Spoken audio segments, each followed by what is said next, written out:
A paz do Senhor. Como é que vocês estão, meus irmãos? Mas sem mais delongas, né? Nós vamos aqui para a palavra de Deus, que está em Ezequiel. Eu gosto muito de falar de Ezequiel, né? É um profeta assim da minha estima, porque ele teve revelações grandiosas. Talvez eu já até tenha citado ele em alguma outra vez que eu falei aqui, ou lá no tempo de recordar, porque eu sempre gosto desse profeta. Ele me traz assim revelações tremendas. Logo de cara aqui no capítulo 1 de Ezequiel, a gente vê a revelação que ele teve quando ele estava junto com os cativos no rio Quebar. No capítulo 1, né, do seu livro, e ele viu aqueles animais, um com rosto de homem, outro com rosto de boi, com rosto de águia, e por aí vai, cada um com asas, nas pontas das asas tinha mão de homem, e as asas se tocavam de forma que formavam um quadrado perfeito, cada um não precisava se virar para ir para o lugar onde ele queria, porque os outros obedeciam. Esse cubo perfeito em forma desses animais girava com as rodas que estavam junto aos seus pés e uma roda por dentro de outra roda. E na roda tinha olhos. Era uma visão tão magnífica que aqui no começo do capítulo 2, aliás, no final mesmo do capítulo 1, no versículo 28, né, lá no finalzinho do versículo, ele diz assim: vendo isso, caí sobre o meu rosto e ouvi a voz de quem falava. Foi uma visão tão tremenda, foi um negócio assim tão espantoso que faltou as forças de Ezequiel. Ezequiel teve aquela visão e desfaleceu, caiu com o rosto em terra. Tamanho foi a reverência, tamanho foi o pavor, tamanho foi o temor que ele teve da revelação divina. Depois dessa grande revelação, aí chega onde a gente vai falar um pouquinho aqui nessa manhã. E disse-me, no capítulo 2: Filho do homem, põe-te em pé e falarei contigo. Põe-te em pé e falarei contigo. Então entrou em mim o Espírito quando falava comigo e me pôs de pé e ouvi o que me falava. Versículo 3. E disse-me: Filho do homem, eu te envio aos filhos de Israel, as nações rebeldes, que se rebelaram contra mim. Ele e os seus pais prevaricaram contra mim até este mesmo dia. Aí lá no versículo 8 diz assim: Mas tu, ó filho do homem, ouve o que eu te digo, não sejas rebeldes como a casa rebelde. Abre a boca e come do que eu te dou. Olha aqui Deus falando com o profeta. Quando a palavra do Senhor fala, põe-te em pé, em diversas situações ele falou para alguém, põe-te em pé, levanta-te, como ele falou a H, lá no capítulo 21, se não me engano, do livro de Gênesis, levanta-te, levanta-te, põe-te em pé. Isso aí não é só você estar sentado e se levantar. Isso aí significa posicionamento. Saia do seu comodismo, saia da sua inércia, saia da sua ociosidade, saia do pavor da calamidade em que você está passando, saia desse período de transição, levante-se, tome posicionamento, porque eu falo com você. Eu indico você, eu comissiono você, eu estou levando você para tal lugar para fazer de você uma bênção, para abençoar a sua vida, ou então para você abençoar outras pessoas através daquilo que você vai falar. Então, isso aqui é um posicionamento. E olha que posicionamento, viu? Porque ele iria falar uma nação que se rebelava até pós-cativeiro. Era um povo de dura cerviz. A cerviz é aquele tum-tum, aqui no Ceará a gente chama tum-tum, né? A parte de trás do boi é a cerviz, é onde tem aquele acúmulo, né? E duro quer dizer que o boi já é um boi velho, um boi teimoso, um boi já endurecido. Cerviz é aquilo ali. Quando diz um povo de dura cerviz, é um povo que não se dobra, um povo que não obedece, um povo que não volta, um povo que não considera e reconsidera algo, entendeu? E o Senhor ele já tinha falado com o profeta, porque o Senhor ele não deixa ninguém enganado, né? Ele não deixou Ezequiel, nem deixa eu e nem deixa você. Ele diz assim: tu põe-te em pé, tu toma posicionamento. Ele se pôs em pé quando o Espírito entrou dentro dele, porque ele tinha caído com o rosto sobre terra, tamanho foi o peso da revelação. Então o Espírito ajudou ele a se posicionar. Para você ficar em pé num mundo como esse, meu irmão, só o Espírito Santo de Deus para te comissionar, te levantar, te erguer e te dar intrepidez. Esse mundo quer engolir a gente todos os dias com seus ditames e suas perversidades, com as suas imoralidades, com as suas difamações. com as suas perseguições e com os seus ditos imorais, profanos, soberbos. Só o Espírito Santo para trazer em você e em mim algo diferenciado, para fazer de nós pessoas que têm um posicionamento seguro, uma única fala. É difícil hoje você encontrar. No nosso meio mesmo, a gente não pode mentir, não pode enganar, não pode esconder, omitir. Que é difícil você encontrar no nosso meio uma pessoa que tem um posicionamento seguro, uma única fala, que tenha uma sobriedade nos seus valores, nos seus desígnios. Uma pessoa que tenha um punho forte, uma decisão de vida segura contra o pecado, contra aquilo que fere a santidade do Altíssimo. Eu não estou falando aqui de costumes que variam de igreja para igreja, não. De maneira nenhuma. Eu estou falando de pecado mesmo. O pecado que tem assolado de perto muitos cristãos e tem derrubado muitos na presença do ímpio. Esse posicionamento aqui dado pelo Espírito, esse levante, essa alavancada, é para mim e é para você. De todos os dias nós somos bombardeados com as mais diversas coisas que o mundo, a carne e Satanás, os nossos três inimigos, né? Se levantam e jogam contra nós. O mundo vem com seus ardis, mas nós vencemos o mundo pela nossa fé, como diz a palavra do Senhor.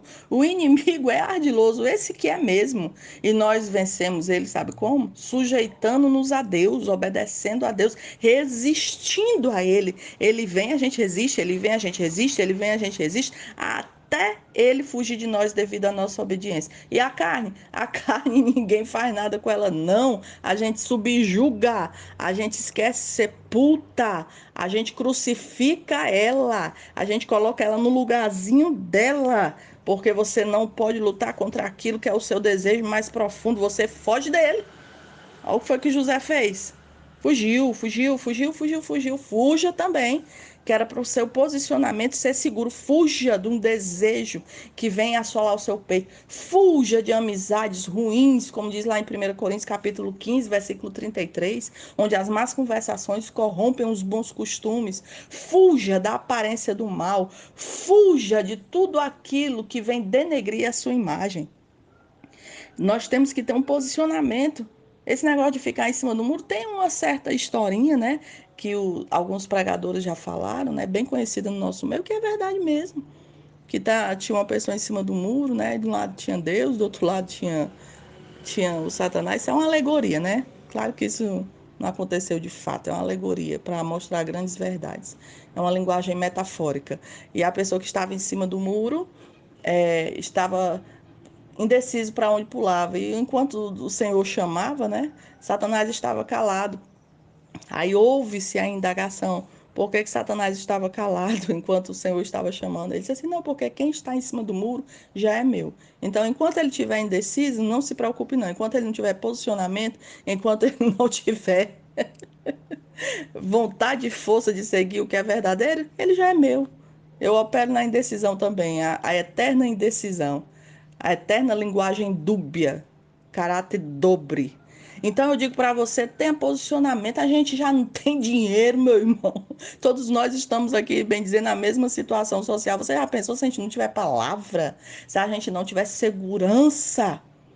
Lá no Salmo 15, versículo 4, parte B, eu amo essa passagem, onde fala sobre o verdadeiro cidadão do céu. O verdadeiro cidadão do céu, nesse Salmo 15, né, versículo 4, na parte B, diz assim, aquele que jura, ou então fala, né, aquele que jura e mesmo sofrendo dano não volta atrás. Ou seja, a linguagem do cristão, aquilo que ele fala, aquilo que ele defende é igual um tiro de pedra. Atirou, não volta mais. Entendeu? Não que ele não tenha flexibilidade para ver o seu erro, pedir perdão ou retomar algumas coisas que ele fez de errado ou tinha algum pensamento que não estava coincidindo com as escrituras. Não, nisso aí ele deve ser flexível. Mas em termos de defender valores do reino, inflexíveis. No termo de defender valores celestiais imutáveis, temos que ser duros e inflexíveis. Nós não podemos pender em dois pensamentos. E o Senhor ainda inteirou com ele assim, sabe por que eu quero que você tome esse posicionamento, Ezequiel? Aleluia! É porque eu vou te mandar para uma casa rebelde. Eu vou te mandar falar com um povo que não serve a ninguém. Eu vou te mandar falar com um povo que a mim, que sou o autor de todas as coisas, ele já tem negado através dos seus atos profanos muitas vezes. Então eu preciso de alguém que teve uma visão grande, uma visão perturbadora, para que venha falar um povo de uma forma dura, de uma forma eficaz. E assim Ezequiel fez. Ele foi enviado à casa rebelde. E ele disse aqui no versículo 8: abre a boca e come o que eu te dou. Aleluia! E nós somos enviados a quem, hein? Se a casa rebelde, o povo de Deus era assim considerado, você imagine o mundo que nós vivemos hoje, onde querem desvirtuar a inocência das nossas crianças, onde querem desvirtuar a sacralidade do matrimônio que foi instituído pelo próprio Deus, o leito sem mácula, onde querem desvirtuar a mente dos nossos jovens, trazendo linguagens não binárias, coisas terríveis, profanas, blasfemas. Aleluia! Deus te comissiona e me comissiona a um povo rebelde. Sabe como é que a gente prega com maior eficácia esse povo rebelde? Com a nossa vida. Com a nossa vida. Se mantenha no seu posicionamento. Não quero que você vá pender nem para a direita e nem para a esquerda. Se mantenha firme. Se mantenha firme. Se mantenha reto. Por mais que lhe custe amigos, por mais que lhe custe posições, por mais que lhe custe elogios, você não precisa deles, até porque o crisol é para a prata, o forno é para o homem e o homem é provado.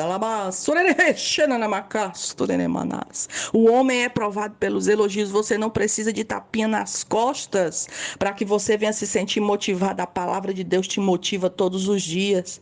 Nessa nossa caminhada, é uma caminhada que nós ganhamos alguma coisa, sim, com certeza, mas também é uma caminhada de perdas. Perdemos amigos, perdemos parentes, perdemos aliados, perdemos ajudas, perdemos conselheiros. Se eles não estiverem alinhados com o plano de Deus na nossa vida, vamos perder.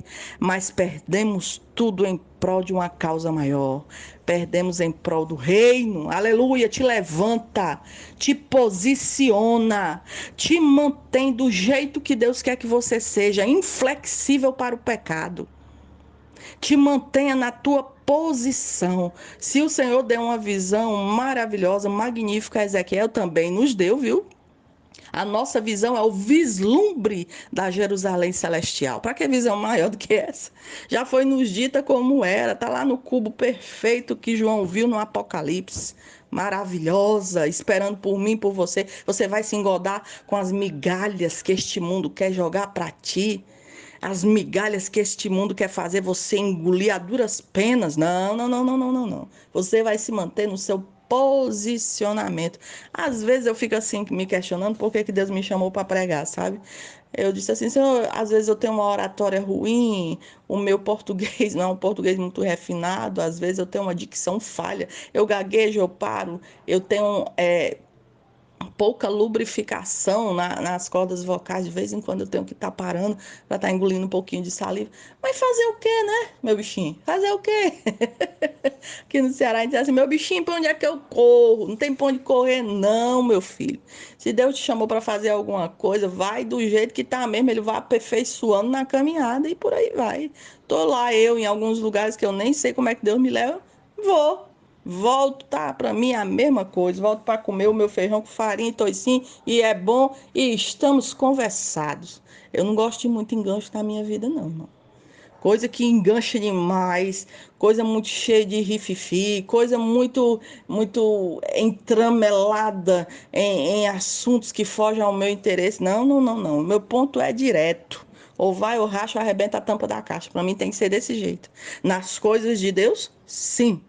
São concisas, são precisas, são sérias, reverentes, entendeu? Então, na soberania do Senhor e do seu chamado na nossa vida, temos que ter esse posicionamento reto, eficaz, seguro e diretivo.